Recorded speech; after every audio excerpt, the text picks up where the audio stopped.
Jsem rád, že dnes mohu na půdě své kanceláře v bývalém bytě Alice Masarykové v Loredanské ulici uvítat předsedu odborových svazů Jaroslava Zavadila.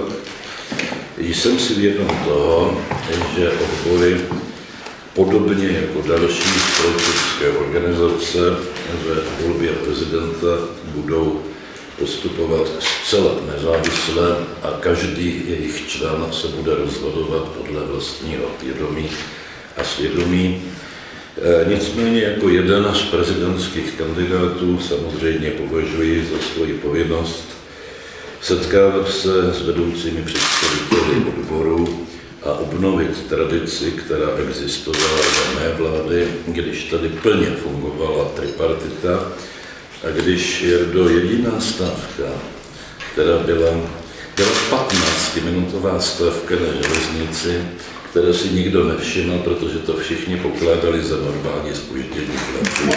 A tím ty předávám slovo.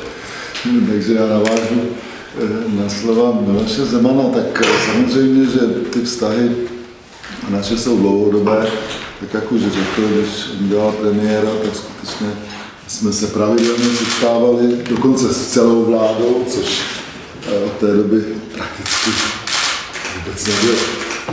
Takže samozřejmě, že těchto setkání jsme využívali k tomu, abychom mohli dát jakýsi zpětný pohled, respektive pohled náš odborový, který je opřen o řadu názorů z té základní naší skupiny, to znamená základních organizací.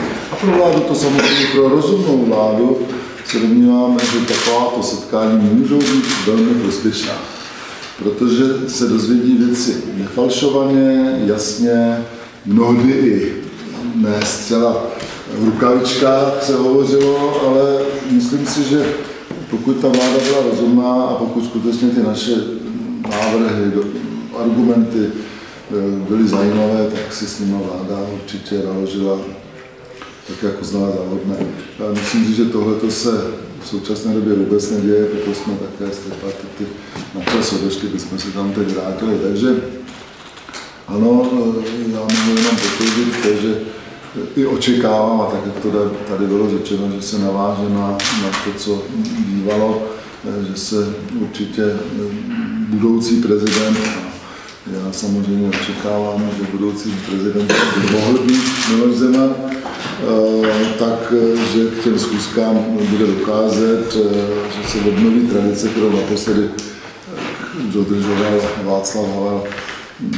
A očekávám, že i pro budoucího prezidenta bude zajímavá debata o tom, jak to vnímáme my, co všechno v tom podzámčí děje, protože i císařové a králové, a tím nechci snižovat vůbec úlohu odboru, měli prostě své kašpárky a své šačky, čímž za žádný případ... Paleček spíše než kouzelník, že to prodal. Takže od nich se dozvídal tu holou pravdu z toho podzámčí, tak dneska nejsou šašci, dneska nejsou kašpárci, dneska jsou tady odbory.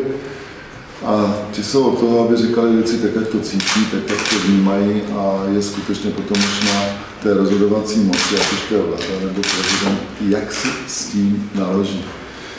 Takže já jsem rád, že Miloš Zeman víceméně chce pokračovat v těchto tradicích a že se chce rozvídat věci falšované, a protože samozřejmě prezidenti většinou bývají odkopeni spoustu lidmi a ne vždycky se od těch lidí dozví, jak už prezident nebo premiér, ty věci, tak se skutečně odehrávají a co ty lidi trápí.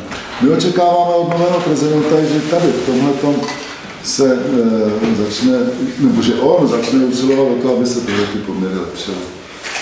Aby ten národ začal věřit konečně tomu, že skutečně to bude vláda lidu a že prezident bude prezidentem všech lidí, nikoliv prezidentem jenom některých určitých skupin. A to zatím si myslím, že tady nebylo. Tak. A proto